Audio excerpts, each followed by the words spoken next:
There were two of us. Now there's only one, and I'm not sure it's me.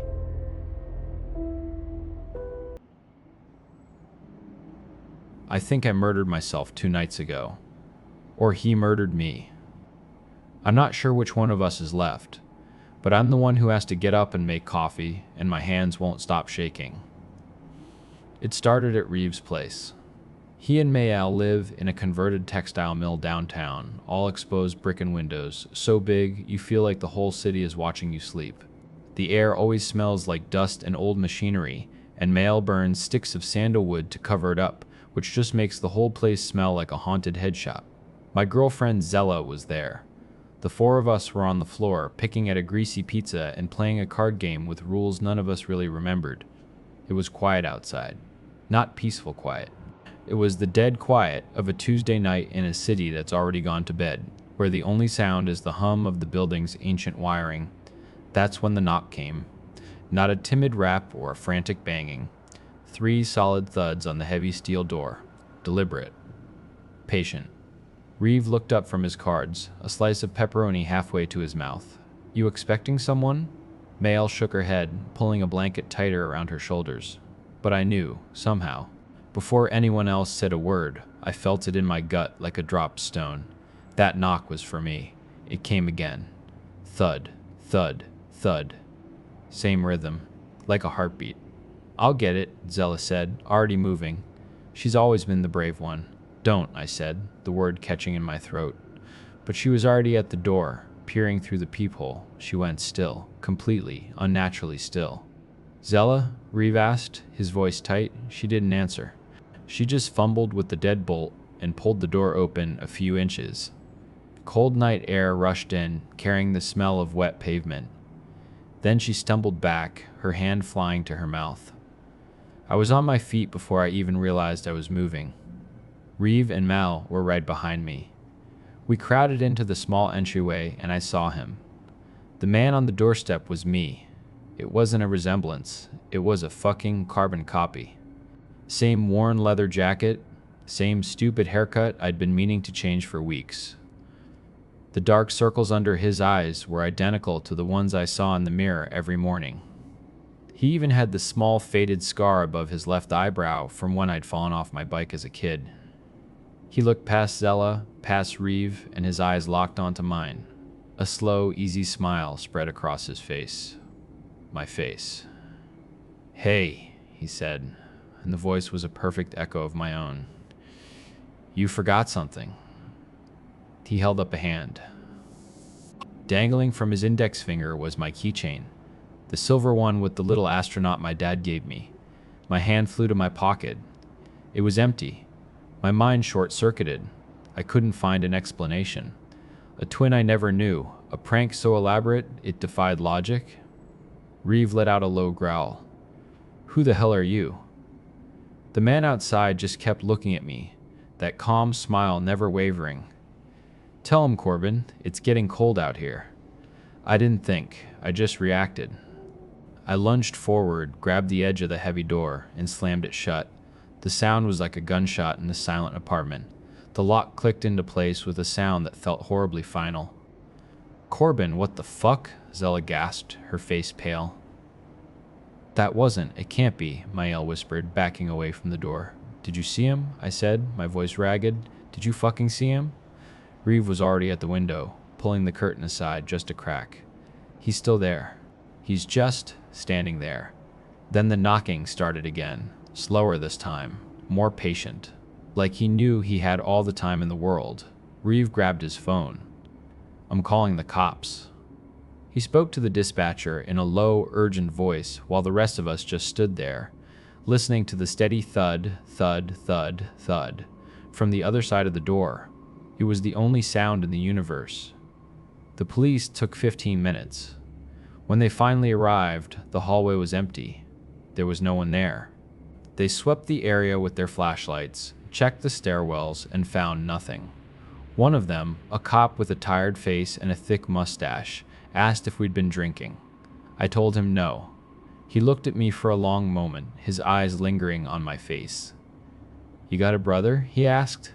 I told him no. He just sighed and told us to keep the door locked. We didn't sleep. How could we? We sat in the living room with the lights on, the pizza box left open on the floor. Mail was crying quietly. Zella sat next to me on the couch, but didn't touch me. Every time I looked at her, she'd quickly look away. Around 2 a.m., when the silence had stretched so thin it was about to snap, we heard it. A single soft tap. It came from the huge plate glass window that led to the small balcony. We all froze. Reeves' head snapped toward the sound. No way. Another tap. Then 3 more, in that same goddamn rhythm. We crept toward it. Reeve reached for the switch for the balcony light, his hand hesitating. "Don't," I whispered. He ignored me. He flipped the switch. The light flooded the small concrete slab, and my blood turned to ice. I was standing out there, pressed right up against the glass. But this time, something was wrong.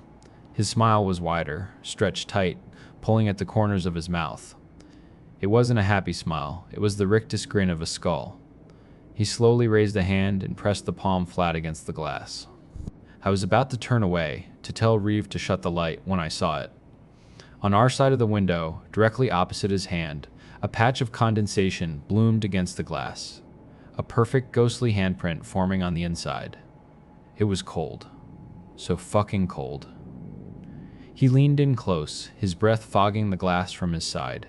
His lips moved, forming a name. A name no one else could have known. He mouthed my mother's name. Reeve yanked the curtains shut. "Okay, that's it. We're done." Before he could even find his phone again, the lamp on the end table flickered. The big overhead light buzzed, dimmed, and went out. The television screen went black. The hum of the refrigerator died. The building fell into a thick, suffocating silence and a darkness so complete I couldn't see my own hands. "What's happening?" Mail shrieked.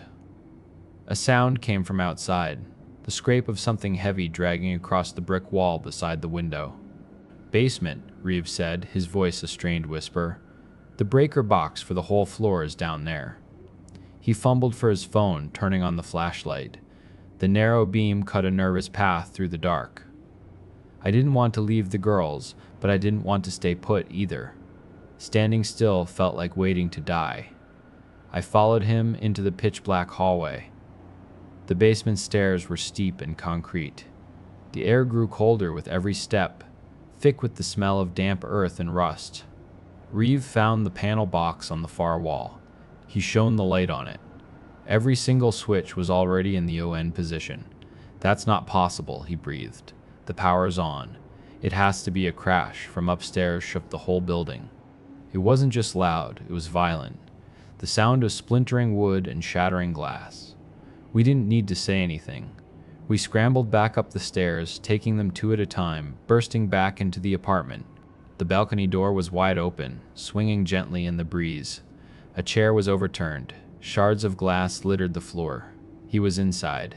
He stood in the archway to the living room, perfectly still, his head tilted. The terrible smile was gone, replaced by a look of utter calm. He looked like he'd finally come home.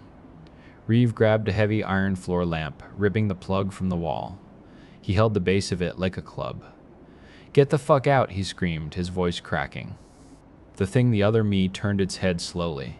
It looked at Reeve, then at Zella, who was huddled with Mail in the corner. Then its eyes found mine again. Zella whispered my name, Corbin. I don't know which of us she was talking to. And then it moved. It wasn't human speed, it was a blur. 1 second it was in the doorway, the next it was on Reeve, knocking the lamp from his hands. Reeve yelled, a sharp cry of pain as he was thrown against the wall. Mail screamed. Zella pulled at my arm, trying to drag me back, but I was frozen. I saw my own face coming toward me, its expression completely blank. I remember a flash of motion, a glint of metal from the broken lamp on the floor. Then nothing, just a deep, silent blackness. The next thing I knew, I was standing in the middle of the living room. The lights were on, buzzing faintly. My hands were sticky. I looked down. I was holding the jagged metal base of the broken lamp. At my feet, someone was lying on the floor in a pool of something dark. He looked exactly like me. His eyes were open, staring at the ceiling, and on his face was a look of absolute, perfect peace. The rest is a blur of sirens and flashing lights. The police separated us.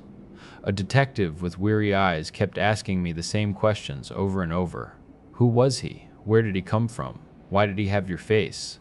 I kept saying the only thing I could. I don't know. They told me the fingerprints on the body were a perfect match for mine. The dental records, the blood type, everything.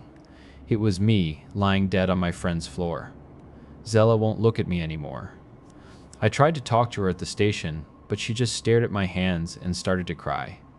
You were standing right over him, she said. You didn't even move. That was 2 nights ago. They let me go, pending an investigation they don't know how to conduct.